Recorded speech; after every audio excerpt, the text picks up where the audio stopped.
Assalamualaikum warahmatullahi wabarakatuh. Kami dari kelompok 3 dengan anggota Yunike Berliani dengan NIM akhir 080. Saya sendiri Aditya Puja Lestari dengan NIM akhir 098 dan Yeni Febrina Sitorus dengan NIM akhir 100 akan menyampaikan hasil kerja kelompok kami mengenai case 3 yang berjudul Google Gives Employees Another Option. Next, selanjutnya akan disampaikan oleh rekan saya Yunike Berliani untuk pertanyaan nomor 1. Izin memperkenalkan diri, nama saya Yunike Berliani. Di sini saya akan menjelaskan nomor 1 yang berapa kompensasi CEO dibandingkan dengan pekerjaan lini mereka beberapa tahun terakhir. Menjelang akhir tahun lalu, Sundar Pichai resmi menjabat sebagai CEO Google, sekaligus perusahaan induknya Alphabet. Menyusul mundurnya 2 pendiri Google, Sergey Brin dan Larry Page, kini dari dokumen yang diberikan Alphabet ke otoritas keuangan diketahui bahwa pria kelahiran India tersebut mendapatkan bonus berupa paket kompensasi senilai 281 juta dolar US dollar atau 4,2 triliun pada tahun 2019. Sebagian besar kompensasi yang dia terima berasal dari paket saham, sehingga nilai total kompensasinya juga dibayarkan tergantung pada harga saham Alphabet dalam indeks S&P 100. Selain mendapatkan kompensasinya dari tahun lalu, kabarnya gaji tahunan Pichai juga akan dinaikkan menjadi 2 juta dolar US dollar atau 30,3 miliar tahun ini. Di 2019, gaji tahunannya diketahui sebesar 650 ribu dolar US atau 9,8 miliar. Kompensasi dan kenaikan gaji yang diterima Sundar Pichai memang dinilai banyak. Baik, untuk pertanyaan nomor 2 yaitu, apakah menurut Anda itu layak dan mengapa?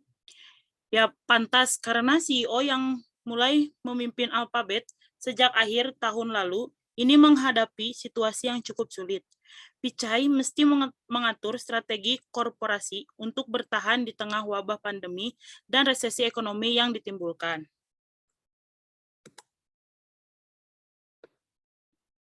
Baik, selanjutnya untuk pertanyaan nomor 3, apakah para eksekutif dan kompensasi atau intensif terkait sebagai kunci implementasi yang efektif atau tidak terkait? Pemberian kompensasi ini efektif karena pada tahun 2019 ini Google dapat berhasil mendapatkan peringkat kedua menurut Forbes.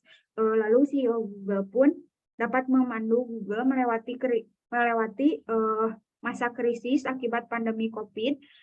Hal ini dapat dilihat dari pendapatan Google yang meningkat sebesar 18% dari tahun sebelumnya. Lalu CEO juga yakin bahwa Google memberikan peran penting dalam membantu orang-orang di masa yang tidak pasti ini. Pada tahun 2020 juga, CEO Google, Sundar Pichai, membuat keputusan bahwa perusahaan akan beralih ke minggu kerja campuran atau hibrid untuk membantu berkolaborasi secara efektif di banyak lingkungan kerja. Selain itu juga dapat memberikan kesempatan kepada karyawan untuk mengajukan permohonan pindah ke kantor baru dengan presentasi karyawan Google yang berkumpul di kantor baru itu sebanyak 20%. Next. Selanjutnya, perusahaan juga mempertimbangkan apakah tujuan bisnis ini dapat dipenuhi di lokasi baru dan apakah tim memiliki infrastruktur yang tepat untuk mendukung pekerjaannya. Lalu karyawan Google juga dapat bekerja dari lokasi selain kantor utama hingga 4 minggu per tahun dengan persetujuan manajer dengan tujuan agar untuk memberikan semua karyawan fleksibilitas lebih lama dalam perjalanan musim panas dan liburannya. Dari hal itu, kondisi tersebut membuat Google dapat menghemat biaya sebesar 268 juta US dollar atau 3,8 triliun dari promosi perusahaan, perjalanan, dan hiburan. Baik, selanjutnya akan dilanjutkan oleh rekan saya. Baik, soal nomor 4 itu mengenai kasus 3, apakah tampaknya Google telah menemukan cara untuk menambahkan likuiditas dan kesederhanaan pada opsi saham karyawan yang dirancang untuk menghargai penerapan dan kinerja yang efektif, dan mengapa?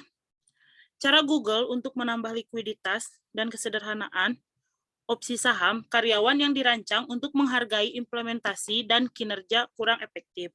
Karena banyak karyawan baru merasa opsi tersebut tidak memiliki banyak nilai. Mengingat seberapa tinggi stok Google. Selain itu, seorang karyawan yang bergabung 1 minggu pada akhirnya mungkin akan mendapatkan kompensasi yang sangat berbeda dari yang lain yang dipekerjakan beberapa minggu kemudian. Perbedaan itu dapat menimbulkan masalah ekuitas gaji dan berpotensi mengurangi insentif bagi karyawan untuk bertahan. Baik, sekian presentasi dari kelompok kami. Mohon maaf apabila ada kesalahan. Wassalamualaikum warahmatullahi wabarakatuh.